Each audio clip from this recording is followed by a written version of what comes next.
Hema committee റിപ്പോർട്ടിന്റെ കാര്യത്തിൽ ഈ റിപ്പോർട്ടിൽ ഈ റിട്ടയർഡ് ജസ്റ്റിസായ ഹേമയോട് പല ആളുകളും അവർക്ക് നേരിട്ട ദുരനുഭവങ്ങൾ പറയുന്നുണ്ട്. ഇതിന്റെ അടിസ്ഥാനത്തിൽ കേസെടുക്കാനോ അല്ലെങ്കിൽ FIR രജിസ്റ്റർ ചെയ്യാനോ അത്തരത്തിൽ എന്തെങ്കിലും ഒരു ഇടപെടൽ സർക്കാരിന്റെ ഭാഗത്തുണ്ടോ? അത് നിയമപരമായി കഴിയുന്നതാണോ? അത് പരിശോധിച്ചിട്ടുണ്ട്. ഹേമ കമ്മിറ്റി കുറേ ചോദ്യങ്ങളുണ്ടാവുമല്ലോ, എല്ലാവരും ചോദിച്ചിട്ട് പിന്നെ പറയുന്നതല്ലേ നല്ലത്. ഇനി മറ്റാരെങ്കിലും ചോദ്യം ഉണ്ടെങ്കിൽ ചൂഷണം നേരിട്ടു എന്നുള്ള കാര്യം കമ്മിറ്റിയുടെ റിപ്പോർട്ടിൽ ചിലർക്ക് പരാമർശിക്കുന്നുണ്ട്. ഗേൾസ് എന്നുള്ള ഒരു പ്രയോഗമാണ് അവർ കാണുന്നത്. അത് പോക്സോയുടെ കീഴിൽ വരുന്ന കാര്യങ്ങളാണെങ്കിൽ അതിലൊരു കൃത്യമായ പരാതി ഒരു വ്യക്തി തന്നില്ലെങ്കിൽ പോലും അതിൽ കൂടുതൽ അന്വേഷണം നടത്താൻ സർക്കാരിന് കഴിയുമോ? അങ്ങനെയുള്ള എന്തെങ്കിലും നടപടികൾ ഉണ്ടാവും? 4 വർഷം റിപ്പോർട്ടിന്റെ സർക്കാർ അടയിരുന്നു എന്നാണ് പ്രതിപക്ഷ നേതാവ്.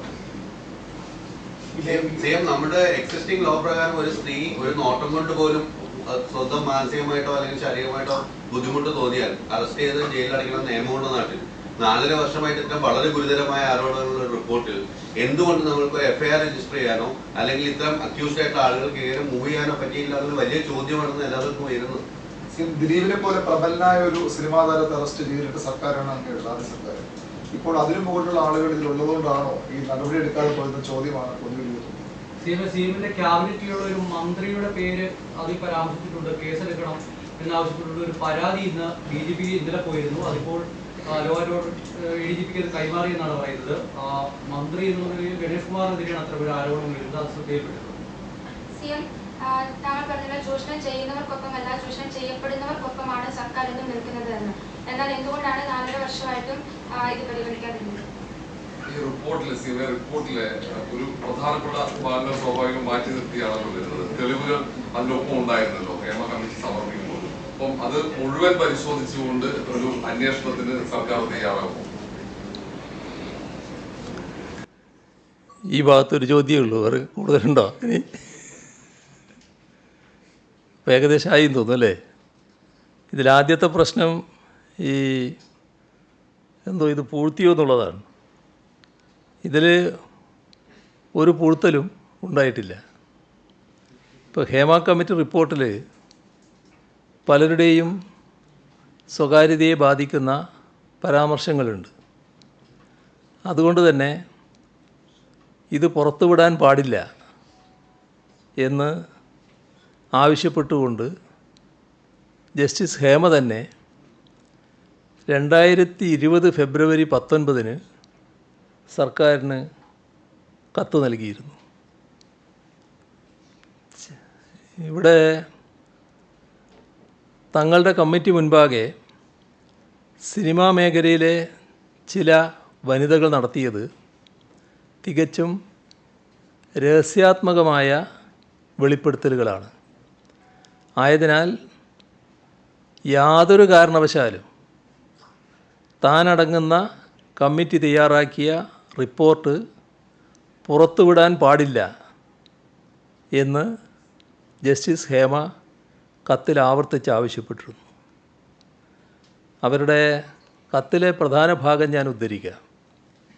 We have been following the principles laid down by the Supreme Court in various decisions.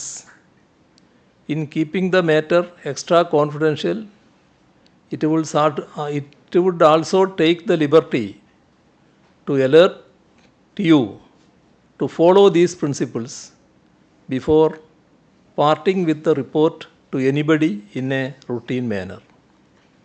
ഇതാണ് അവർ അയച്ച കത്തിൽ പറയുന്നത്. വ്യക്തികളുടെ സ്വകാര്യത ലംഘിക്കുന്ന വിവരങ്ങൾ പങ്കിടാൻ കഴിയാത്ത സാഹചര്യത്തിൽ വിവരാവകാശ നിയമപ്രകാരം ജസ്റ്റിസ് ഹേമ കമ്മീഷൻ്റെ പകർപ്പ് ആവശ്യപ്പെട്ട് അപേക്ഷകൾ സാംസ്കാരിക വകുപ്പിൻ്റെ മുഖ്യ വിവരാവകാശ ഓഫീസർക്ക് വന്നപ്പോൾ അദ്ദേഹം അത് നിരസിച്ചു. അതിനെതിരെ റിപ്പോർട്ട് പുറത്തുവിടണമെന്നാവശ്യപ്പെട്ട് ഒരു മാധ്യമപ്രവർത്തകൻ 2020 തന്നെ വിവരാവകാശ കമ്മീഷനെ സമീപിച്ചു. റിപ്പോർട്ടിൽ വ്യക്തികളുടെ സ്വകാര്യതയെ ബാധിക്കുന്ന പരാമർശങ്ങളുള്ളതിനാൽ വിവരാവകാശ നിയമപ്രകാരം റിപ്പോർട്ട് പുറത്തുവിടാൻ കഴിയില്ലെന്ന് 2020 October 22 commission chairman Vinson M Paul ഉത്തരവിട്ടു. കമ്മിറ്റിയുടെ നിർദ്ദേശങ്ങളും പരിഹാര നടപടികളും പ്രത്യേക ഭാഗത്തായി നൽകിയിരുന്നില്ല. സാക്ഷിമൊഴികളും പരിശോധനാ വിധേയമാക്കിയതിൻ്റെ ഭാഗമായിട്ടാണ് റിപ്പോർട്ടിൽ ഉൾക്കൊള്ളിച്ചിരിക്കുന്നത്. ഇതുകൊണ്ട് തന്നെ വെളിപ്പെടുത്തേണ്ടവ ഏതെന്ന് വിഭജിച്ചെടുത്ത് ചൂണ്ടിക്കാട്ടുക അസാധ്യമാണെന്ന് നിരീക്ഷിക്കുകകൂടി ചെയ്തുകൊണ്ടാണ് റിപ്പോർട്ട് വെളിപ്പെടുത്താൻ നിർവാഹമില്ലെന്ന് വിവരാവകാശ കമ്മീഷൻ വ്യക്തമാക്കിയത്. 2020 ആ ഉത്തരവ്. 2020 പുറപ്പെടുവിച്ച ആ ഉത്തരവിനെ ഓവർ റൂൾ ചെയ്താണ് വിവരാവകാശ കമ്മീഷൻ റിപ്പോർട്ട് പരസ്യപ്പെടുത്താൻ 2024 ജൂലൈ 7 സർക്കാർ നിർദ്ദേശം നൽകിയത്. വിവരാവകാശ നിയമപ്രകാരം സ്വകാര്യതാ ലംഘനമുള്ള ഭാഗങ്ങൾ ഒഴിവാക്കി റിപ്പോർട്ട് പരസ്യപ്പെടുത്താനായിരുന്നു കമ്മീഷൻ നിർദ്ദേശം. അവ ഏതെല്ലാമെന്ന് പരിശോധിച്ച് റിപ്പോർട്ട് പരസ്യപ്പെടുത്താൻ സർക്കാർ ഒരുങ്ങുന്ന ഘട്ടത്തിലാണ് തടസ്സ ഹർജിയുമായി ഒരു നിർമ്മാതാവ് ഹൈക്കോടതിയെ സമീപിക്കുന്നത്. റിപ്പോർട്ട് പുറത്തുവിടുന്നതിനെതിരെ ബഹുമാനപ്പെട്ട ഹൈക്കോടതി ആദ്യം സ്റ്റേ ഉത്തരവ് പുറപ്പെടുവിച്ചു. പിന്നീട് ആ സ്റ്റേ വെക്കേറ്റ് ചെയ്യപ്പെട്ടു. ഇതോടെ വീണ്ടും റിപ്പോർട്ട് പുറത്തുവിടാൻ തയ്യാറെടുക്കുന്നതിനിടെയാണ് മറ്റൊരു തടസ്സ ഹർജിയുമായി പ്രമുഖ നടി ഹൈക്കോടതിയെ സമീപിച്ചത്. അതിന്മേലുള്ള നിയമതടസ്സങ്ങൾ കഴിഞ്ഞ ദിവസമാണ് അവസാനിച്ചത്. അതിനു പിന്നാലെ റിപ്പോർട്ട് പുറത്തു വന്നു. സർക്കാരിന് ഇതിൽ ഒരൊറ്റ നയമേ ഉള്ളൂ. അത് ബന്ധപ്പെട്ട മന്ത്രി അടക്കമുള്ളവർ പലതവണ വ്യക്തമാക്കിയിട്ടുണ്ട്. റിപ്പോർട്ട് പുറത്തു വരുന്നത് ഒരു തരത്തിലും സർക്കാരിന് എതിർപ്പുള്ള കാര്യമല്ല. കമ്പ്യൂട്ടർ പരിജ്ഞാനമുള്ള ഒരു സ്റ്റെനോഗ്രാഫറുടെ സഹായം പോലും ഇല്ലാതെയാണ് ഹേമ കമ്മിറ്റി ഈ റിപ്പോർട്ട് തയ്യാറാക്കിയത് എന്ന് റിപ്പോർട്ടിൽ സൂചിപ്പിക്കുന്നുണ്ട്. സാക്ഷികൾ കമ്മിറ്റി മുൻപാകെ പറഞ്ഞ പല കാര്യങ്ങളും അതീവ രഹസ്യ സ്വഭാവമുള്ളവയാണ്. ആ വിശദാംശങ്ങൾ കമ്മിറ്റിയുമായി പങ്കുവച്ചത് സാക്ഷികൾ തങ്ങളിൽ അർപ്പിച്ച വിശ്വാസം കൊണ്ടാണെന്നും കമ്മിറ്റി വ്യക്തമാക്കുന്നു. ഈ ഹേമ കമ്മിറ്റി വ്യക്തമാക്കുകയാണ്. ആ വിശ്വാസം കാത്തുസൂക്ഷിക്കാനാണ് പ്രൊഫഷണൽ ടൈപ്പിംഗ് അറിയാഞ്ഞിട്ടും, പ്രൊഫഷണൽ ടൈപ്പിംഗ് ഇവർക്കറിയില്ല, അങ്ങനെ അറിയാഞ്ഞിട്ടും കമ്മിറ്റി അംഗങ്ങൾ സ്വന്തമായി തന്നെ ടൈപ്പ് ചെയ്തത് എന്നും റിപ്പോർട്ടിൽ പറഞ്ഞിട്ടുണ്ട്. വ്യക്തികൾ കമ്മിറ്റിക്ക് മുൻപാകെ വെളിപ്പെടുത്തിയ ഏതെങ്കിലും വിവരങ്ങൾ ചോർന്ന് വിവാദമാകുന്നത് തടയേണ്ടതിൻ്റെ അനിവാര്യത റിപ്പോർട്ടിൽ തന്നെ വ്യക്തമാക്കിയിട്ടുണ്ട് എന്നാണ് അർത്ഥം. റിപ്പോർട്ടിലെ ചില പരാമർശങ്ങൾ എടുത്താൽ ഈ കാര്യങ്ങൾ അതേ രീതിയിലുള്ള വാചകം കാണാൻ പറ്റും. Another difficulty faced by the committee is in the preparation of this report without the help of a stenographer who has computer knowledge.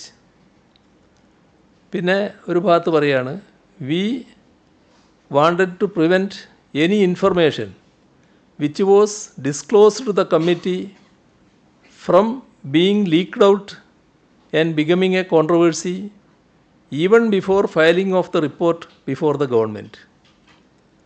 എന്നിട്ട് പിന്നെ പറയാണ്, we are forced to type this report by ourselves though none of us knows professional typing.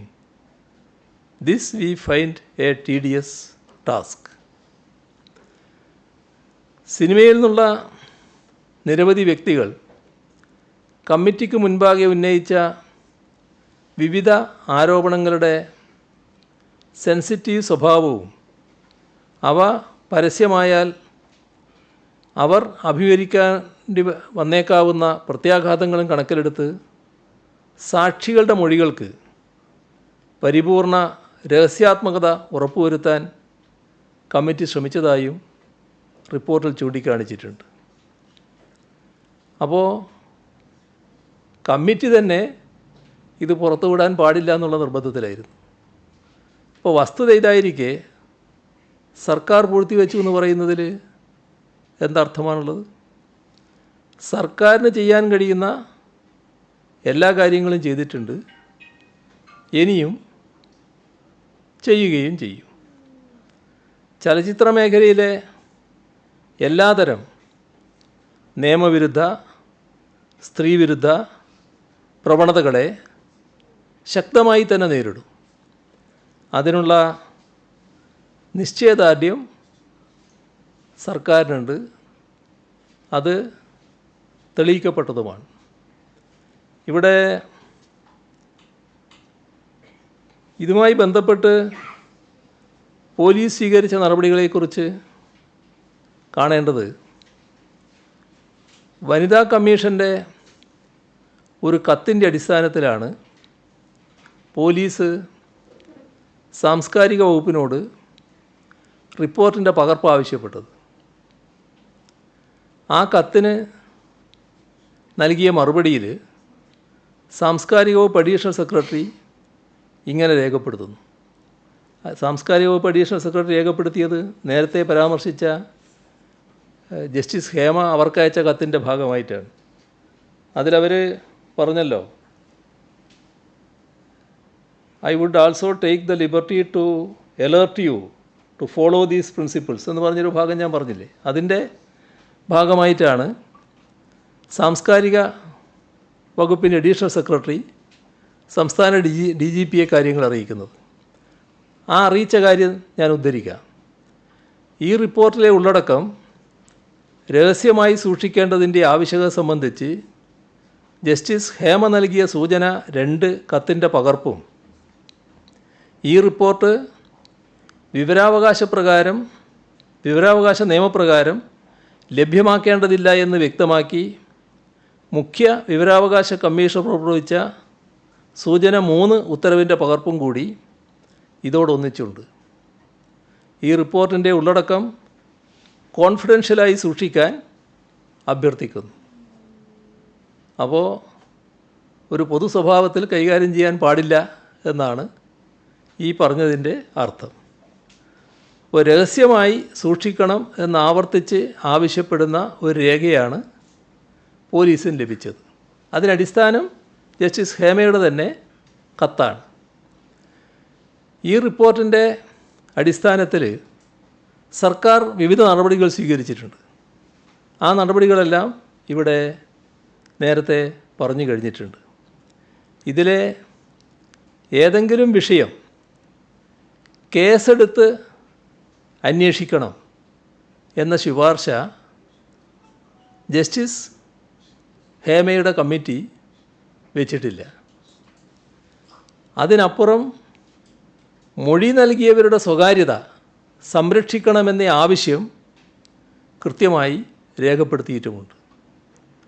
പക്ഷേ നമുക്കറിയാലോ കേരളത്തിൽ ഉണ്ടായ സംഭവങ്ങൾ. ഇവിടെ ഒരു നടി ആക്രമിക്കപ്പെട്ട സംഭവം ഉൾപ്പെടെ ചലച്ചിത്ര രംഗത്ത് ഉയർന്നു വന്ന ഒരു വിഷയവും നിയമ നടപടിയില്ലാതെ പോയിട്ടില്ല. വാഹനത്തിൽ നടി ആക്രമിക്കപ്പെട്ട കേസിൽ കേരള പോലീസ് എടുത്ത നിലപാട് പ്രത്യേകം ഓർമ്മിപ്പിക്കേണ്ട കാര്യമില്ലല്ലോ. പീഡന പരാതികളിൽ, നടിമാർ നൽകുന്ന പരാതികളിൽ കേസെടുത്ത് അന്വേഷണം നടത്താൻ പോലീസ് ഒരു ഘട്ടത്തിലും വിട്ടുവീഴ്ച ചെയ്തിട്ടില്ല. സിനിമയിൽ അവസരം നൽകാം എന്ന് വാഗ്ദാനം ചെയ്ത് ഒരു സംവിധായകൻ പീഡിപ്പിച്ചു എന്നൊരു സ്ത്രീ കഴിഞ്ഞ വർഷം പരാതി നൽകി. ഉടനടി കേസെടുത്ത് അന്വേഷണം ആരംഭിച്ചു. സിനിമയിൽ അഭിനയിപ്പിക്കാം എന്ന് വാഗ്ദാനം ചെയ്ത് പീഡനം നടത്തിയ പ്രമുഖ നടനെതിരെ കേസെടുത്തു. നടിയോട് ലൈംഗിക താൽപ്പര്യത്തോടെ സമ്മർദ്ദം ചെലുത്തിയ മറ്റൊരു നടനെതിരെയും കേസെടുത്തു. പോക്സോ കേസിൽ മറ്റൊരു നടനെതിരെയും പീഡന പരാതിയിൽ മറ്റൊരു സംവിധായകനെതിരെയും കേസെടുത്തത് സമീപകാലത്താണ്. ഇതുമാത്രമല്ല, സിനിമക്കുള്ളിലെ സാമ്പത്തിക വഞ്ചന, പകർപ്പവകാശ ലംഘനം, സൈബർ അധിക്ഷേപം, ഇത്തരത്തിലുള്ള പലവിധ പരാതികളിൽ കേരളത്തിൻ്റെ വിവിധ ഭാഗങ്ങളിൽ പോലീസ് കേസ് രജിസ്റ്റർ ചെയ്തിട്ടുണ്ട്. പ്രശസ്ത ഡബ്ബിംഗ് ആർട്ടിസ്റ്റ് നൽകിയ പരാതിയിൽ പഴയൊരു സംവിധായകനെതിരെ IT ആക്ട് പ്രകാരവും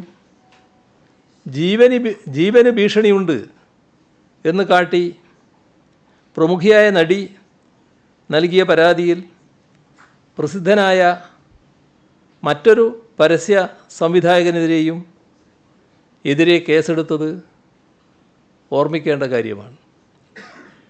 നടിയെ ഫോണിലൂടെ തുടർച്ചയായി ശല്യം ചെയ്ത സംഭവത്തിൽ വേറൊരു സംവിധായകനെതിരെ കേസെടുത്തു.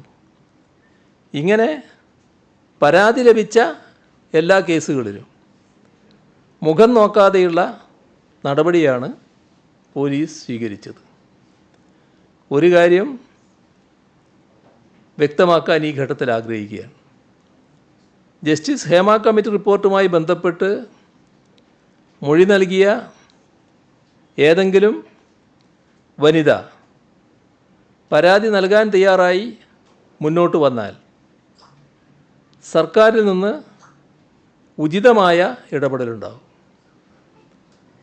എത്ര ഉന്നതനായാലും കുറ്റം ചെയ്തിട്ടുണ്ടെങ്കിൽ നിയമത്തിന് മുന്നിലെത്തിക്കും. അതിൽ ഒരു തരത്തിലുള്ള സംശയവും ആർക്കും വേണ്ടതില്ല. ഇതാണ് പൊതുവെ ഇതുമായി വ്യക്തമാക്കാനുള്ളത്. ഒരു കാര്യം ഇപ്പോഴും ക്ലിയർ ആവാത്തൊരു കാര്യം, സുപ്രീം കോടതി ഉൾപ്പെടെയുള്ളവർ പറഞ്ഞത് അതിജീവിതകളുടെ സ്വകാര്യത ലംഘനത്തെ കുറിച്ചാണ്. ആ വൃത്തികളുടെ ചെയ്യുന്ന അക്യൂസ്ഡ് ആയിട്ടുള്ള ആളുകളുടെ സ്വകാര്യത ലംഘനത്തെ കുറിച്ചല്ല. അപ്പം ഇതിൽ നമ്മുടെ അതിജീവിതകളുടെ സ്വകാര്യത ലംഘനം ഉണ്ടാവരുന്നുള്ളത് എല്ലാവർക്കും അത് നിങ്ങളുടെ അഭിപ്രായമല്ലേ? നിങ്ങളുടെ അഭിപ്രായം, ആ അഭിപ്രായം നിങ്ങൾക്കിരിക്കട്ടെ. പക്ഷേ ഇവിടെ ജസ്റ്റിസ് ഹേമ ചൂണ്ടിക്കാണിച്ചൊരു കാര്യം, ഞങ്ങൾ ഇവർക്ക് നൽകിയൊരു ഉറപ്പുണ്ട്. ആ ഉറപ്പ് ഇത് സ്വകാര്യമായി സൂക്ഷിക്കുമെന്നാണ്. അതിൻ്റെ അടിസ്ഥാനത്തിലാണ് അവരുടെ മുന്നിൽ തെളിവ് നൽകുന്നത്, അല്ലെങ്കിൽ വർത്തമാനം പറയുന്നത്. അതിൻ്റെ ഭാഗമായി ആ പറഞ്ഞ കാര്യങ്ങളൊന്നും ഞാൻ നിഷേധിക്കുകയല്ല. അതൊക്കെ പറഞ്ഞ കാര്യങ്ങൾ അവർ രേഖപ്പെടുത്തി വെച്ചിട്ടുണ്ടല്ലോ. ആ പറഞ്ഞ കാര്യങ്ങൾ പറഞ്ഞവർ ഒരു പരാതിയായി ഉന്നയിച്ചാൽ അതിൽ ഫലപ്രദമായ നടപടി ഉണ്ടാവും. ഇത് ഞങ്ങൾ കൊടുത്ത ഉറപ്പിൻ്റെ മേലെ ഞങ്ങളുടെ മുന്നിൽ വെളിപ്പെടുത്തിയ കാര്യങ്ങളാണ്. ഇതിൻ്റെ മേലെ മറ്റൊരു നടപടി ഇത് പരസ്യപ്പെടുത്താൻ പാടില്ല എന്ന് ജസ്റ്റിസ് ഹേമ തന്നെ രേഖപ്പെടുത്തിയിരിക്കുകയാണ്. ആ ഒരു ഘട്ടത്തിലാണ് ഞാനിവിടെ പറഞ്ഞത്, ഇതുമായി ബന്ധപ്പെട്ട് പരാതിയുള്ളവരാരെങ്കിലും ഉന്നയിക്കാൻ തയ്യാറായാൽ ഉചിതമായ നടപടി സർക്കാർ സ്വീകരിക്കും. ഒരു സംശയ കാര്യത്തിൽ വേണ്ടതില്ല. അത്രയും കാലം ഇത്തരം കുറ്റങ്ങൾ ചെയ്ത ആളുകൾക്ക് ഈ സിനിമാ മേഖലയിലേക്ക് മിക്സ് നടക്കില്ലേ? നമ്മുടെ സമൂഹത്തിൽ ഇങ്ങനെ നടക്കുകയില്ല. നിങ്ങൾ എന്തിനാണിത് കൊണ്ടുവന്നത്? ഈ കമ്മീഷൻ എന്തിനാണ്? അതിനെക്കുറിച്ച് ആദ്യം നാം മനസ്സിലാക്കണം. ഈ പറയുന്ന കമ്മിറ്റി വന്നത് സിനിമാ മേഖലയിൽ ഉണ്ടാകാൻ പാടില്ലാത്ത ചില അപജയങ്ങളുണ്ട്. ആ അപജയങ്ങൾ പരിഹരിച്ചു പോകണം. അതിനുള്ള തെളിവ്, അതിനുള്ള റിപ്പോർട്ട് വേണം, അതിനുള്ള ശുപാർശകൾ വേണം. അതിനാണ് ഒരു ജസ്റ്റിസിൻ്റെ നേതൃത്വത്തിൽ പ്രസിദ്ധയായ ഒരു സിനിമാ നടി കൂടി ഉൾക്കൊണ്ടുകൊണ്ട് അതേസമയം ഭരണരംഗത്ത് പരിചയമുള്ള ഒരു IAS ഉദ്യോഗസ്ഥയെ കൂടി ഉൾപ്പെടുത്തിക്കൊണ്ടുള്ള കമ്മിറ്റി സർക്കാർ രൂപീകരിക്കുന്നത്. അപ്പോൾ സിനിമാ മേഖലയെക്കുറിച്ച് മൊത്തത്തിൽ അവർ പഠിക്കുകയാണ്. അതിനകത്തുള്ള അപജയങ്ങൾ അവർ ചൂണ്ടിക്കാണിച്ചിട്ടുണ്ട്. ആ അപജയങ്ങൾ മേലിൽ ആവർത്തിക്കാതിരിക്കണം. സിനിമാ മേഖലയെ ആകെ നമുക്ക് നല്ല രീതിയിൽ കാര്യക്ഷമമായി മുന്നോട്ട് കൊണ്ടുപോകാനാവണം. അപജയമില്ലാത്ത ഒരു മേഖലയാക്കി മാറ്റണം. അവിടെ ആർക്കും ഭയപ്പാടോടെ കഴിയാനിടവരുത്, ഭയപ്പാടോടെ കിടന്നുറങ്ങുന്ന അവസ്ഥ വരരുത്. സ്വൈര്യമായിട്ട് കഴിയാൻ പറ്റണം. ജോലിക്ക് കൃത്യമായി ശമ്പളം കിട്ടണം. മാന്യമായ പെരുമാറ്റം എല്ലാവർക്കും ലഭിക്കണം. ഇതുമായി ബന്ധപ്പെട്ട തുടർ നടപടികളാണ് ആവശ്യം. ഒരു പരിഷ്കരണം അത് സിനിമാ രംഗത്ത് ആവശ്യമാണ് എന്നാണ് ഈ റിപ്പോർട്ട് കാണിക്കുന്നത്. ചില കാര്യങ്ങൾ സ്വീകരിച്ച് കഴിഞ്ഞിട്ടുണ്ട്, ബാക്കി കാര്യങ്ങളിൽ സ്വീകരിക്കാനിരിക്കുകയാണ്. അത് സ്വീകരിക്കാൻ തന്നെയാണ് സർക്കാർ ഉദ്ദേശിക്കുന്നത്. ആ തരത്തിലൊരു മാറ്റം നമ്മുടെ സിനിമാ മേഖലയെ ആകെ കൊള്ളരുതാത്തതാണെന്ന് വരുത്താനല്ല. സിനിമാ മേഖലയിലുള്ള എന്തെങ്കിലും കൊള്ളരുതാത്ത കാര്യങ്ങളുണ്ടെങ്കിൽ അതൊഴിവാക്കി അതിൻ്റെ മേന്മ കൂടുതൽ മെച്ചപ്പെട്ട രീതിയിൽ രാജ്യത്തിന് മുന്നിൽ അവതരിപ്പിക്കുക. ഇന്ന് രാജ്യത്തിന് മുന്നിൽ ഇത്തരമൊരു നിലപാട് സ്വീകരിച്ചത് കേരളം മാത്രമേ ഉള്ളൂ. സിനിമ കേരളത്തിൽ മാത്രമല്ല, രാജ്യത്താകെയുണ്ട്. പക്ഷേ നമ്മൾ മാത്രമേ ഇത്തരമൊരു മുൻകൈക്ക് തയ്യാറായിട്ടുള്ളൂ. അത് നമുക്ക് സാധിക്കുന്നതുകൊണ്ടാണ്. അതിൻ്റെ ഭാഗമായിട്ട് തന്നെ എന്തെങ്കിലും അപജയങ്ങളുണ്ടെങ്കിൽ ആ അപജയങ്ങൾ തീർത്തുകൊണ്ട് സിനിമയെ കൂടുതൽ ഔന്നത്യത്തിലേക്ക് ഉയർത്താൻ കഴിയും എന്ന് തന്നെയാണ് പ്രതീക്ഷിക്കുന്നത്. അതിന് സിനിമാ രംഗത്തുള്ള എല്ലാവരുടെയും സഹായവും സഹകരണവും വേണം, പിന്തുണയും ഉണ്ടാകണം. അവരുമായി ചർച്ച ചെയ്യാൻ തയ്യാറാകും. വന്നതുകൊണ്ട് മാത്രം ഈ ചെയ്ത ആളുകൾ നന്നാകും, ഇത്രയും വൃത്തികൾ ചെയ്തവരൊക്കെ നന്നാകുമെന്ന് പ്രതീക്ഷിക്കാൻ പറ്റുമോ? ഇവർ ചെയ്ത ക്രിമിനൽ കുറ്റം ഇല്ലാതാകുമോ? ഈ പറയുന്ന കുറ്റങ്ങൾക്കുള്ള സാഹചര്യം ഇല്ലാതാക്കലാണ് പ്രധാനം. കുറ്റങ്ങൾ കുറ്റങ്ങളായിട്ട് പരിഗണിക്കാൻ തയ്യാറാകും അതിനുമായിട്ട് ബന്ധപ്പെട്ട പരാതി വന്നാൽ. പക്ഷേ അതേസമയം കുറ്റങ്ങൾക്കുള്ള സാഹചര്യം അവിടെ ഇല്ലാതാവണം, അതിനാവശ്യമായ നടപടികളുണ്ടാവണം, അതിനുള്ള എല്ലാ സൗകര്യങ്ങളും അവിടെ ഒരുക്കണം, ആവശ്യമായ മാറ്റങ്ങളുണ്ടാവണം. അതുമായി ബന്ധപ്പെട്ട നടപടികളിലേക്ക് പോകും. ശരി. ഇത് ഏകദേശമായി. ഈ കാര്യം പറയേണ്ട കാര്യങ്ങൾ ഏകദേശം ബന്ധപ്പെട്ട് കഴിഞ്ഞു. നിങ്ങൾ ഓരോരുത്തരും ആഗ്രഹിക്കുന്ന കാര്യങ്ങൾ ആകെ പറയണമെന്ന് വെച്ചാൽ എനിക്ക് സാധിക്കുന്നതല്ല.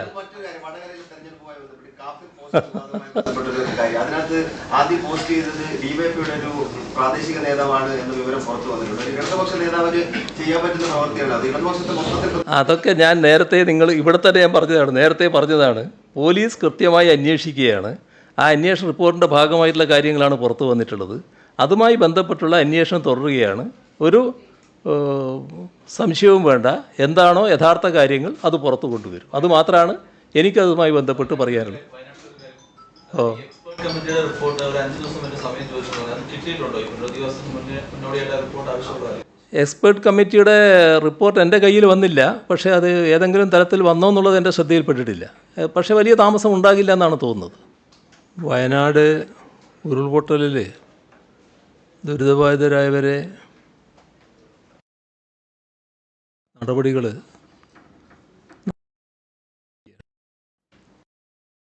പുനരധിവാസത്തിൻ്റെ വിവിധ വശങ്ങൾ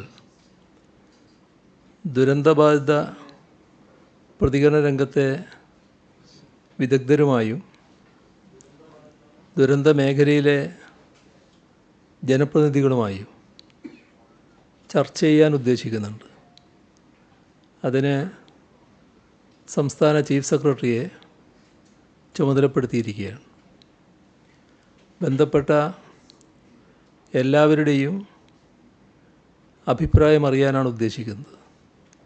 ആ അഭിപ്രായം ശേഖരിച്ച ശേഷമാണ് പുനരധിവാസ പദ്ധതിക്ക് രൂപം നൽകുക. വലിയ കാലതാമസം ഉണ്ടാകലല്ല ഉദ്ദേശിക്കുന്നത്. ദുരന്തബാധിത മേഖലയിൽ 729 കുടുംബങ്ങളായിരുന്നു ഈ ക്യാമ്പുകളിൽ ഉണ്ടായത്. നിലവിൽ 219 കുടുംബങ്ങൾ ക്യാമ്പുകളിൽ കഴിയുന്നുണ്ട്. മറ്റുള്ളവർ വാടക വീട് കണ്ടെത്തി അങ്ങോട്ടേക്കോ കുടുംബ വീടുകളിലേക്കോ മാറിയിട്ടുണ്ട്. ഇവർക്ക് സർക്കാർ അനുവദിച്ച വാടക നൽകും. 75 സർക്കാർ ക്വാർട്ടേഴ്സുകൾ അറ്റകുറ്റപ്പണികളൊക്കെ നടത്തി താമസയോഗ്യമാക്കിയിട്ടുണ്ട്. ഇവയിൽ താമസിപ്പിക്കാനാവും. സർക്കാർ കണ്ടെത്തിയ 177 വീടുകൾ വാടകയ്ക്ക് നൽകാൻ ഉടമസ്ഥർ തയ്യാറായിട്ടുണ്ട്. അതിൽ 123 ഇപ്പം തന്നെ മാറി താമസിക്കാൻ യോഗ്യമാണ്. 105 വാടക വീടുകൾ ഇതിനകം അനുവദിച്ച് നൽകിയിട്ടുണ്ട്. മാറി താമസിക്കാൻ ബാക്കിയുള്ളവർ കൂടുതൽ സമയം ആവശ്യപ്പെട്ടിട്ടുണ്ട്. കൂടുതൽ വീടുകൾ കണ്ടെത്തി നൽകുന്നതിൽ കാര്യമായ തടസ്സം ഇല്ല എന്നതാണ് അവിടുന്ന് റിപ്പോർട്ട് ചെയ്യുന്നത്.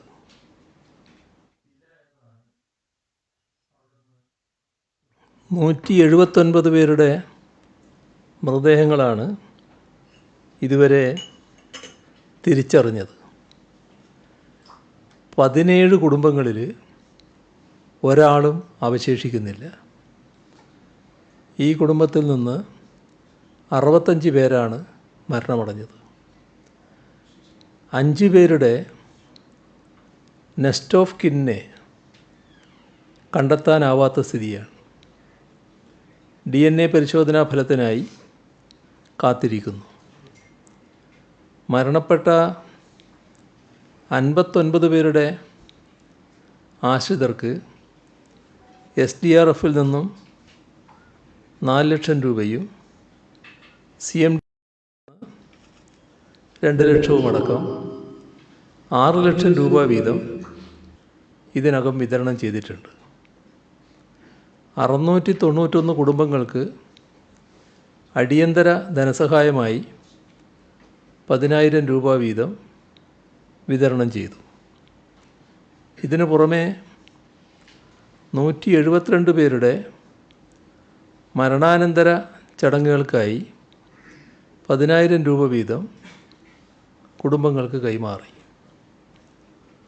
119 പേരെയാണ് ഇനി കണ്ടെത്താൻ അവശേഷിക്കുന്നത്. അവരുടെ ബന്ധുക്കളിൽ നിന്നും 91 പേരുടെ DNA സാമ്പിളുകൾ ശേഖരിച്ചു, പരിശോധനയ്ക്ക് അയച്ചിട്ടുണ്ട്. ജീവിതോപാധികൾ നഷ്ടപ്പെട്ട് അതിജീവനത്തിനായി പൊരുതുന്ന ഹതഭാഗ്യരെ ജീവിതത്തിലേക്ക് തിരികെ കൊണ്ടുവരാൻ കേരളത്തിലെ ബാങ്കുകളുടെ പിന്തുണ അനിവാര്യമാണ്. കാർഷിക വൃത്തിയായിരുന്നു അവിടുത്തെ ജനതയുടെ പ്രധാന വരുമാന മാർഗം. അതിനായും വിദ്യാഭ്യാസം, പാർപ്പിടം തുടങ്ങി മറ്റു പല ആവശ്യങ്ങൾക്കായും ലോണുകൾ എടുത്തവരാണ് അവരിൽ ഭൂരിഭാഗം പേരും. എന്നാൽ ഇന്നവർക്ക് ആ വീടുകൾ നഷ്ടപ്പെട്ടിരിക്കുന്നു, കൃഷിഭൂമി നാമാവശേഷമായിരിക്കുന്നു. അനേകം പേർ ഉറ്റവർ നഷ്ടപ്പെട്ട് ഒറ്റപ്പെട്ടു പോയിരിക്കുന്നു. ഈ സാഹചര്യത്തിൽ ലോണുകൾ എഴുതിത്തള്ളണം എന്ന നിർദ്ദേശം ഇന്നലെ നടന്ന സ്റ്റേറ്റ് ലെവൽ ബാങ്കേഴ്സ് സമിതി യോഗത്തിൽ വെച്ചു. വായ്പകൾ പൂർണ്ണമായും എഴുതിത്തള്ളുന്ന കാര്യം അതത് ബാങ്കുകളുടെ ബോർഡുകളിൽ അവതരിപ്പിക്കാനാണ് തീരുമാനിച്ചിട്ടുള്ളത്. ദുരന്ത മേഖലയിലുള്ളവരിൽ നിന്നും ജൂലൈ 30 ശേഷം പിടിച്ച EMI-കൾ അതാത് ബാങ്ക് അക്കൗണ്ടുകളിലേക്ക് തിരിച്ചടക്കണമെന്ന് സ്റ്റേറ്റ് ലെവൽ ബാങ്കേഴ്സ് കമ്മിറ്റി ബാങ്കുകൾക്ക് നിർദ്ദേശം നൽകിയിട്ടുണ്ട്. ദുരന്തമുണ്ടായതിനു ശേഷവും പല വിധത്തിലുള്ള തിരിച്ചടവ് നടത്തേണ്ടി വന്നവർക്ക് സാമ്പത്തിക പിന്തുണ നൽകാനാണ് ഈ തീരുമാനം എടുത്തത്. കാർഷികവും കാർഷികേതര ആവശ്യങ്ങൾക്കുമായി എടുത്ത നിലവിലെ എല്ലാ ലോണുകളും എത്രയും പെട്ടെന്ന് റീസ്ട്രക്ചർ ചെയ്യുമെന്ന് യോഗം തീരുമാനിച്ചു. EMI തിരിച്ചടവിൽ ഉൾപ്പെടെ വരുന്ന മാറ്റം ദുരന്തബാധിത മേഖലയിലുള്ളവർക്ക് അടിയന്തര ആശ്വാസം പകരുന്ന വിധത്തിലായിരിക്കും. അതോടൊപ്പം പുതിയ ലോണുകൾ നിബന്ധനകൾ ലഘൂകരിച്ച് വേഗത്തിൽ നൽകുന്നതിനാവശ്യമായ തീരുമാനങ്ങളും കൈക്കൊള്ളും. പെട്ടെന്നുള്ള ആശ്വാസത്തിനായി സെക്യൂരിറ്റി ഇല്ലാതെ 25,000 രൂപ വരെയുള്ള കൺസംഷൻ ലോണുകൾ നൽകാനും തീരുമാനമായിട്ടുണ്ട്. 30 മാസമായിരിക്കും ഈ ലോണിൻ്റെ തിരിച്ചടവ് സമയം. ദുരന്ത മേഖലയിലുള്ള എല്ലാ റിക്കവറി നടപടികളും തൽക്കാലം നിർത്തിവെക്കും. ഈ കാര്യത്തിൽ യോഗത്തിൽ തീരുമാനമായി. ദുരിതബാധിതർക്ക് നൽകുന്ന സാമ്പത്തിക സഹായം അവരുടെ നിലനിൽക്കുന്ന സാമ്പത്തിക ബാധ്യതകൾക്കുള്ള തിരിച്ചടവാക്കി മാറ്റില്ല. ലഭ്യമാക്കുന്ന എല്ലാ സഹായവും ദുരിതബാധിതരിലേക്ക് കൃത്യമായി എത്തുന്നുണ്ടെന്ന് ഉറപ്പുവരുത്താൻ ഇതുവഴി സാധിക്കും. ദുരന്ത മേഖലയിൽ നിന്നുള്ളവരുടെ ബാങ്ക് അക്കൗണ്ടുകളുമായി ബന്ധപ്പെട്ടുള്ള നാഷണൽ ഓട്ടോമേറ്റഡ് ക്ലിയറിംഗ് ഹൗസ് മാൻഡേറ്റുകൾ അവർക്ക് സാമ്പത്തികമായ സമ്മർദ്ദമുണ്ടാക്കുന്നത് ഒഴിവാക്കാൻ റിവ്യൂ ചെയ്യുന്നതിനും യോഗത്തിൽ തീരുമാനമായിട്ടുണ്ട്.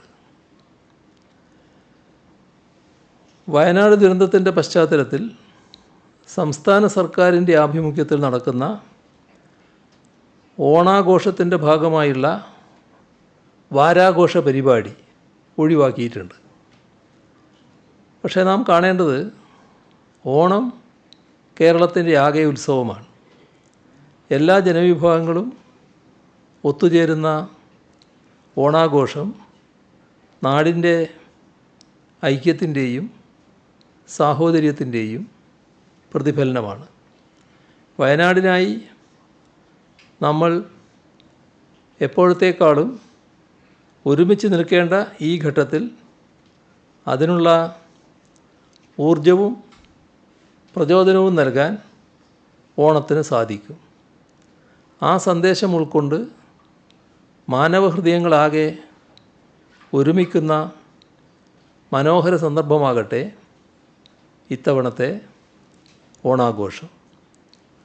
സംസ്ഥാനത്തെ AAY റേഷൻ കാർഡ് ഉടമകൾക്ക് ഈ വർഷവും 13 ഇനം ഭക്ഷ്യ ഉൽപ്പന്നങ്ങളടങ്ങിയ ഓണക്കിറ്റ് സംസ്ഥാന സർക്കാർ സപ്ലൈകോയുടെ ആഭിമുഖ്യത്തിൽ വിതരണം ചെയ്യും. 6 ലക്ഷം പേർ ഗുണഭോക്താക്കളാകുന്ന ഈ സംരംഭത്തിന് 36 കോടി രൂപയാണ് ചെലവ് പ്രതീക്ഷിക്കുന്നത്. മുൻ വർഷങ്ങളിലേതുപോലെ ഈ വർഷവും ഓണക്കാലത്ത് കുറഞ്ഞ വിലക്ക് നിത്യോപയോഗ സാധനങ്ങൾ ലഭ്യമാക്കുന്നതിനുള്ള ഓണച്ചന്തകൾ സപ്ലൈകോയുടെ ആഭിമുഖ്യത്തിൽ സംഘടിപ്പിക്കും. സെപ്റ്റംബർ 6 മുതൽ എല്ലാ ജില്ലാ ആസ്ഥാനങ്ങളിലും സെപ്റ്റംബർ 10 മുതൽ 14 വരെ താലൂക്ക് ആസ്ഥാനങ്ങളിലും സപ്ലൈകോ ഓണം ഫെയറുകൾ സംഘടിപ്പിക്കും. കർഷകരിൽ നിന്നും നേരിട്ട് സംഭരിച്ച ജൈവ പച്ചക്കറികൾ വിതരണം ചെയ്യുന്നതിനാവശ്യമായ ക്രമീകരണങ്ങൾ ഫെയറുകളിൽ ഒരുക്കുകയും ചെയ്യും. ഓണക്കാലത്ത് നിത്യോപയോഗ സാധനങ്ങൾ തടസ്സമില്ലാതെ സപ്ലൈകോ ഔട്ട്ലെറ്റുകളിൽ ലഭ്യമാക്കുന്നതിന് നടപടികൾ സ്വീകരിച്ചിട്ടുണ്ട്. 13 ഇനം നിത്യോപയോഗ സാധനങ്ങൾ സബ്സിഡി നിരക്കിൽ മാവേലി സൂപ്പർ മാർക്കറ്റുകളിലൂടെ വിതരണം ചെയ്യും. ഇതിനു പുറമെ പ്രമുഖ കമ്പനികളുടെ ബ്രാൻഡഡ് ഉൽപ്പന്നങ്ങൾ ആകർഷകമായ ഓഫറുകൾ നൽകി വിൽപ്പന നടത്തുകയും ചെയ്യും.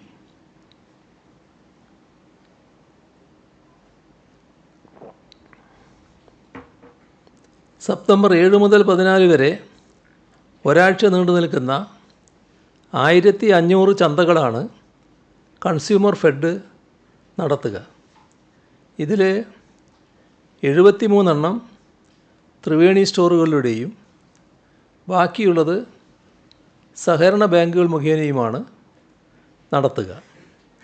സപ്ലൈകോ നിശ്ചയിച്ച വിലയുടെ അടിസ്ഥാനത്തിൽ 13 ഇനം സാധനങ്ങൾക്കാണ് സബ്സിഡി നൽകുന്നത്.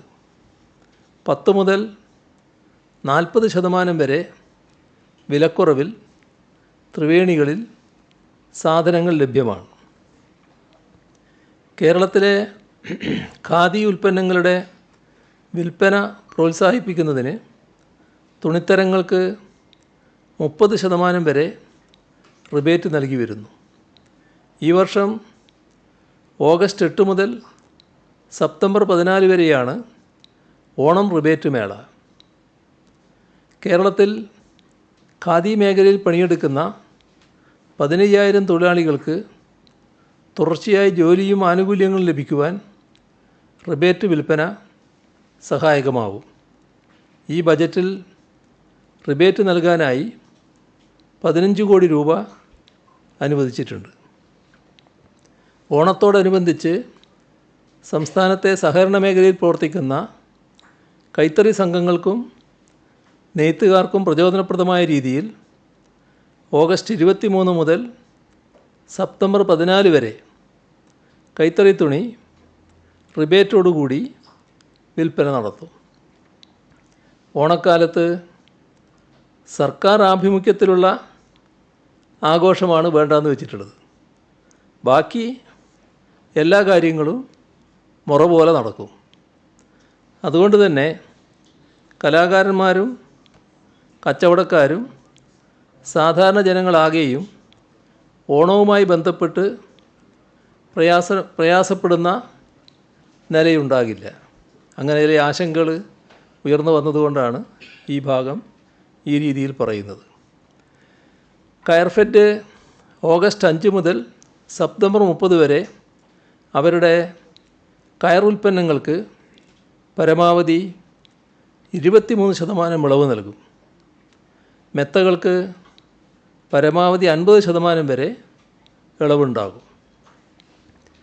2000 കർഷക ചന്തകൾ ഓണത്തിൻ്റെ ഭാഗമായി സെപ്റ്റംബർ 11 മുതൽ 14 വരെ സംഘടിപ്പിക്കാൻ തീരുമാനിച്ചിട്ടുണ്ട്. സാധാരണ പച്ചക്കറികൾക്ക് മൊത്ത വ്യാപാര വിലയേക്കാൾ 10% കൂട്ടി കർഷകരിൽ നിന്ന് സംഭരിച്ച് വിപണി വിലയേക്കാൾ 30% വരെ താഴ്ത്തിയായിരിക്കും വിൽക്കുക. ജൈവ പച്ചക്കറികൾ മൊത്ത വ്യാപാര വിലയേക്കാൾ 20% കൂട്ടി കർഷകരിൽ നിന്ന് സംഭരിക്കും. വിപണി വിലയേക്കാൾ 10% വരെ താഴ്ത്തി വിൽക്കുന്ന നിലയാണ് സ്വീകരിക്കുക. ജസ്റ്റിസ് ഹേമ കമ്മിറ്റി റിപ്പോർട്ടുമായി ബന്ധപ്പെട്ട് അനേകം വാർത്തകൾ വരുന്ന ദിവസമാണിത്. അതേക്കുറിച്ച് ചില കാര്യങ്ങൾ പറയേണ്ടതുണ്ടെന്നാണ് തോന്നുന്നത്.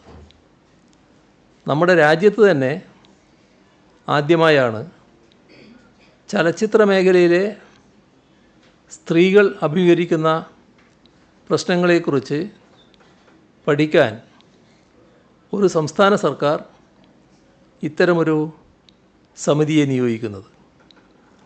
ജസ്റ്റിസ് ഹേമ കമ്മിറ്റി സമർപ്പിച്ച റിപ്പോർട്ടിൽ ഇക്കാര്യം ആമുഖമായി എടുത്തു പറയുന്നുണ്ട്.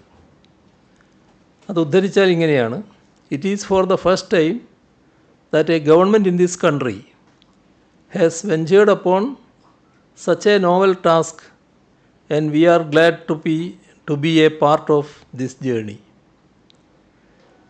ചലച്ചിത്ര മേഖലയുമായി ബന്ധപ്പെട്ട് ചില ഗൗരവതരമായ വിഷയങ്ങൾ ഉയർന്നു വന്നപ്പോഴാണ് സർക്കാർ ഈ കമ്മിറ്റിയെ നിയോഗിച്ചത്. സിനിമാ മേഖലയിൽ പ്രവർത്തിക്കുന്ന വനിതകൾ നേരിടുന്ന പ്രശ്നങ്ങളും തൊഴിൽ സാഹചര്യവും പഠിച്ച് റിപ്പോർട്ട് സമർപ്പിക്കുന്നതിനായി റിട്ടയേർഡ് ജസ്റ്റിസ് ഹേമ അധ്യക്ഷയും സുപ്രസിദ്ധ സിനിമാ താരം ശാരദ, റിട്ടയേർഡ് IAS ഉദ്യോഗസ്ഥ KB വത്സലകുമാരി എന്നിവർ അംഗങ്ങളായുമുള്ള സമിതിയെ ചുമതലപ്പെടുത്തി. 2017 ജൂൺ 6 സർക്കാർ ഇതുമായി ബന്ധപ്പെട്ട ഉത്തരവ് പുറപ്പെടുവിച്ചത്. 6 മാസത്തിനുള്ളിൽ റിപ്പോർട്ട് സമർപ്പിക്കണമെന്നായിരുന്നു നിർദ്ദേശിച്ചത്. നിശ്ചിത സമയത്തിനുള്ളിൽ നടപടിക്രമങ്ങൾ പൂർത്തിയാവാത്തതിനാൽ കാലാവധി ദീർഘിപ്പിച്ച് നൽകി. 31/12/2019 റിപ്പോർട്ട് സമർപ്പിച്ചത്. ജസ്റ്റിസ് ഹേമ കമ്മിറ്റി റിപ്പോർട്ടിലെ ശുപാർശകൾ അതീവ പ്രാധാന്യം നൽകി നടപ്പിലാക്കാനാണ് സർക്കാർ ശ്രമിച്ചത്. അടിയന്തര സ്വഭാവത്തിൽ പരിഗണിക്കേണ്ടതും ഉടൻ പരിഹാരം കാണേണ്ടതുമായ പ്രശ്നങ്ങൾക്കാണ് ആദ്യഘട്ടത്തിൽ തീർപ്പുണ്ടാക്കിയത്. വിശദമായ പരിശോധനയിലൂടെ നടപ്പിലാക്കേണ്ട ശുപാർശകൾ തുടർന്ന് പരിഗണിച്ചു. റിപ്പോർട്ടിലെ ശുപാർശകൾ നടപ്പിലാക്കുന്നതിന് പൊതുമാർഗരേഖ കൊണ്ടുവരാൻ സർക്കാരിന് അധികാരമുണ്ടോ എന്ന പ്രശ്നം അഭിസംബോധന ചെയ്യാനാണ് അടുത്ത ഘട്ടത്തിൽ ശ്രമിച്ചത്.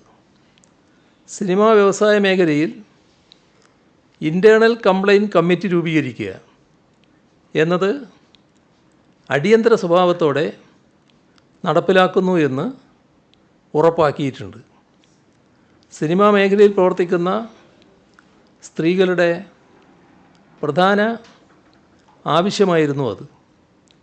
മറ്റൊരു പ്രധാന ശുപാർശ വനിതകൾ സംവിധായകരും സാങ്കേതിക പ്രവർത്തകരുമായി വരുന്ന സിനിമകൾക്ക് പ്രോത്സാഹനം നൽകണമെന്നതാണ്.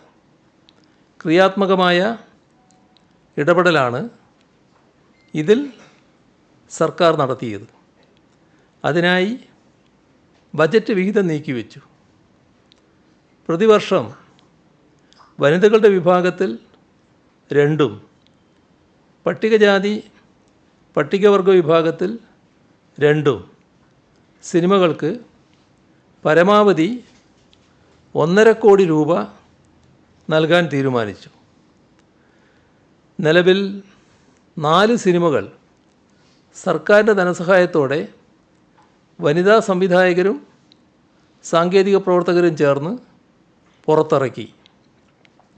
സർക്കാരിൻ്റെ സാമ്പത്തിക സഹായത്തോടെ വനിതകൾ നിർമ്മിക്കുന്ന മറ്റ് ചലച്ചിത്രങ്ങൾ നിർമ്മാണ ഘട്ടത്തിലാണ്. മലയാള സിനിമയുടെ ആദ്യ നായികയെ കല്ലെറിഞ്ഞോടിച്ച ഈ നാട്ടിൽ സ്ത്രീകൾക്ക് സാമ്പത്തിക സഹായം നൽകി അവരെക്കൊണ്ട് സിനിമ സംവിധാനം ചെയ്യിപ്പിച്ചത് എടുത്തു പറയേണ്ട നേട്ടമാണ്. അന്താരാഷ്ട്ര ചലച്ചിത്രവേദിയായ കാനിൽ പോലും ഈ നേട്ടം ചർച്ചയായത് നമ്മൾ ഓർക്കണം. കമ്മിറ്റിയുടെ ശുപാർശകളിലൊന്ന് സിനിമ, ടെലിവിഷൻ, സീരിയൽ രംഗത്തെ തർക്കപരിഹാരത്തിനും ചൂഷണം തടയുന്നതിനും ഒരു ജുഡീഷ്യൽ ട്രിബ്യൂണൽ രൂപീകരിക്കണമെന്നതായിരുന്നു. Kerala cinema regulatory authority bill നടപ്പിലാക്കുന്നത് സംബന്ധിച്ച് സർക്കാർ പരിശോധന നടത്തി. വലിയ പ്രാഥമിക ചെലവും പ്രതിവർഷം ഗണ്യമായ ആവർത്തന ചെലവും വരുന്നതാണ് അതോറിറ്റിയുടെ രൂപീകരണം. എന്നാൽ Kerala cine employees and employees regulation act ഉണ്ടാക്കണമെന്നും ട്രിബ്യൂണൽ രൂപീകരിക്കണമെന്നും ഉള്ള കമ്മിറ്റിയുടെ ശുപാർശ സർക്കാർ ഗൗരവമായി തന്നെയാണ് പരിഗണിക്കുന്നത്. അത് സംബന്ധിച്ച് ആവശ്യമായ നടപടി സർക്കാർ സ്വീകരിക്കുക തന്നെ ചെയ്യും. നിലവിലെ സാമ്പത്തിക സ്ഥിതിയിൽ സർക്കാരിന് പരിഗണിക്കാൻ പ്രയാസങ്ങളുണ്ടെങ്കിലും ഇതിൻ്റെ ഗൗരവ സ്വഭാവം കണക്കിലെടുത്ത് അതുമായി ബന്ധപ്പെട്ട് ഗൗരവമായ പരിശോധനയും തീരുമാനവും ഉണ്ടാകുമെന്ന് തന്നെയാണ് അറിയിക്കാനുള്ളത്. മറ്റൊരു ശുപാർശ സമഗ്രമായ സിനിമാ നയം നടപ്പിലാക്കുക എന്നതാണ്. സിനിമാ നയത്തിൻ്റെ കരട് തയ്യാറാക്കുന്നതിനായി പ്രശസ്ത സംവിധായകനും ഛായാഗ്രാഹകനുമായ ഷാജി എൻ കരുണിൻ്റെ അധ്യക്ഷതയിൽ കമ്മിറ്റി രൂപീകരിച്ചിട്ടുണ്ട്. കമ്മിറ്റിയിൽ സിനിമാ രംഗത്തെ വിവിധ മേഖലകളിൽപ്പെട്ടവരുടെ പ്രാതിനിധ്യം ഉറപ്പുവരുത്തിയിട്ടുണ്ട്. സിനിമാ നയത്തിൻ്റെ കരട് രേഖ ചർച്ച ചെയ്യുന്നതിനായി ഒരു കോൺക്ലേവ് നടത്തുമെന്ന് ഇതിനകം പ്രഖ്യാപിച്ചു കഴിഞ്ഞിട്ടുമുണ്ട്. സിനിമയിലെ പ്രൊഡക്ഷൻ ബോയ് മുതൽ സംവിധായകൻ വരെയുള്ള സിനിമയ്ക്ക് മുന്നിലും അണിയറയിലുമുള്ള എല്ലാവരെയും പങ്കെടുപ്പിച്ച് വിപുലമായ ചർച്ച നടത്തിയാണ് സിനിമാ നയം രൂപീകരിക്കുക. വനിതകൾക്കായി production management, camera and lighting, art and design, costume, makeup, post production supervision, marketing and publicity ഈ വിഭാഗങ്ങളിൽ തൊഴിൽ പരിശീലനം നൽകുന്നതിനുള്ള പദ്ധതി സംസ്ഥാന ചലച്ചിത്ര അക്കാദമി വഴി ആരംഭിച്ചിട്ടുണ്ട്. പരിശീലനത്തിന് ശേഷം പ്രൊഫഷണൽ ഫിലിം പ്രൊഡക്ഷൻ കമ്പനികളിൽ തൊഴിലവസരത്തിന് വഴിയൊരുക്കും. ഗുണഭോക്താക്കൾക്ക് 6 മാസക്കാലത്തേക്ക് സ്റ്റൈപ്പൻഡ് അനുവദിക്കും. കേരള സംസ്ഥാന ചലച്ചിത്ര അവാർഡിൽ സിനിമയുടെ ഏതെങ്കിലും മേഖലയിൽ മികവ് പുലർത്തുന്ന സ്ത്രീ, ട്രാൻസ്ജെൻഡർ വിഭാഗങ്ങൾക്കായി 50,000 രൂപയുടെ പ്രത്യേക അവാർഡ് ഏർപ്പെടുത്തിയിട്ടുണ്ട്. ഗോത്രവർഗ ഗായിക ശ്രീമതി നാഞ്ചിയമ്മ, ശ്രീമതി ശ്രുതി ശരണ്യം എന്നിവർ ഈ അവാർഡ് നേടിയിട്ടുമുണ്ട്. അഭിനയം വൈദഗ്ധ്യമുള്ള തൊഴിൽ മേഖലയായതിനാൽ സ്ത്രീ പുരുഷ ഭേദമന്യേ തുല്യവേതനം ഏർപ്പെടുത്തുക, അതുപോലുള്ള ശുപാർശകൾ നടപ്പിലാക്കുന്നതിന് സ്വാഭാവികമായ ചില പരിമിതികളുണ്ട്. പ്രൊഫഷണലുകളുടെ വേതനം ഒരാളിൽ നിന്ന് മറ്റൊരാളുടേത് വ്യത്യസ്തമായിരിക്കും.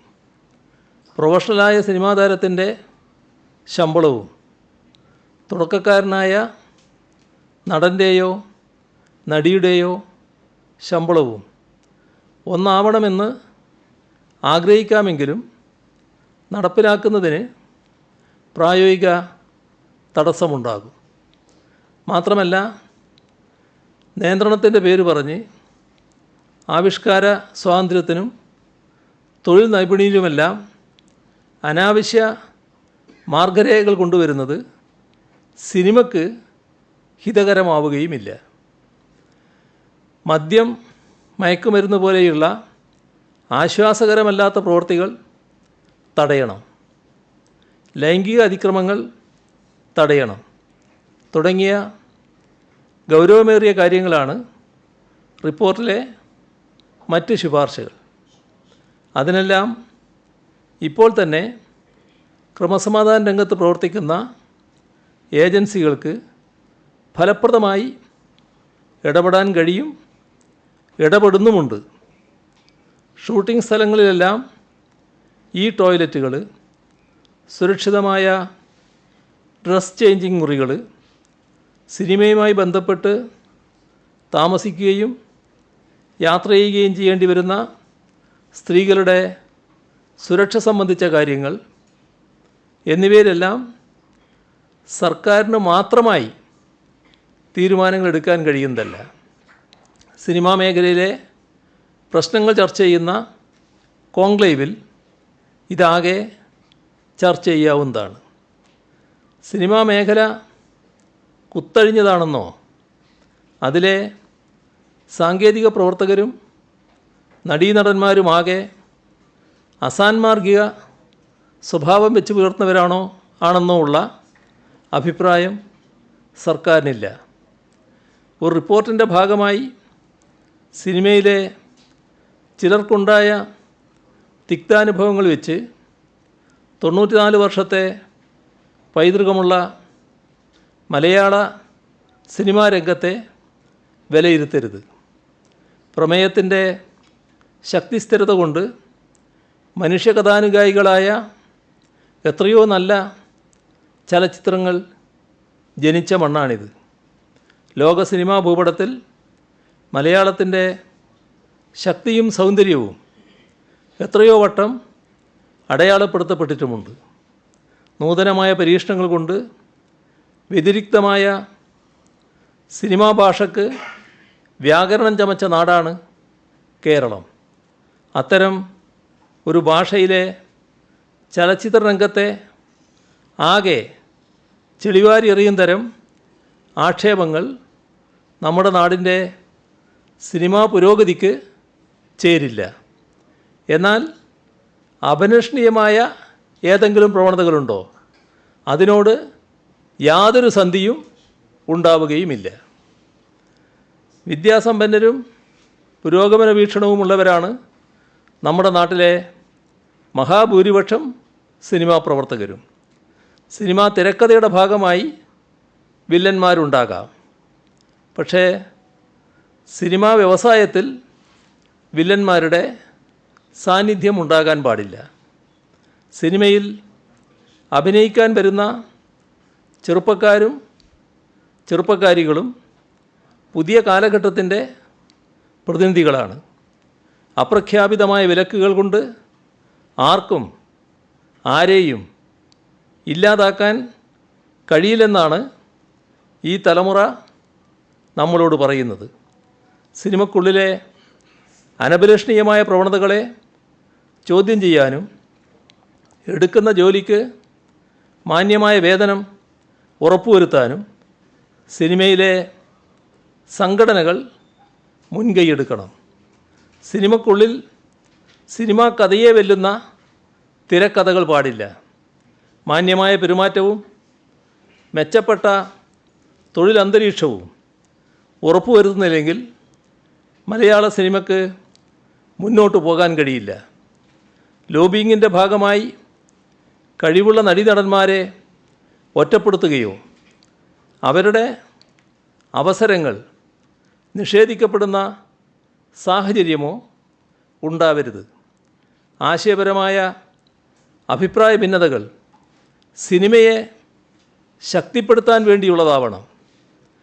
ആരെയും ഫീൽഡ് ഔട്ടാക്കാനോ കഴിവില്ലാത്തവർക്ക് അവസരം നൽകാനോ സിനിമക്കുള്ളിലെ ആരും തങ്ങളുടെ അധികാരങ്ങൾ ഉപയോഗിക്കരുത്.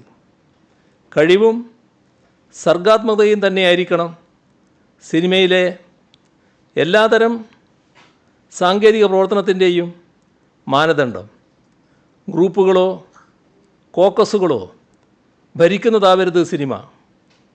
സമൂഹത്തിൻ്റെ പരിച്ഛേദമാണ് സിനിമാ വ്യവസായത്തിൻ്റെ ഭാഗമാകുന്നത് എന്നതുകൊണ്ട് തന്നെ സമൂഹത്തിലെ തെറ്റായ പ്രവണതകളിൽ ചിലത് സിനിമയിലും എത്തുക സ്വാഭാവികമാണ്.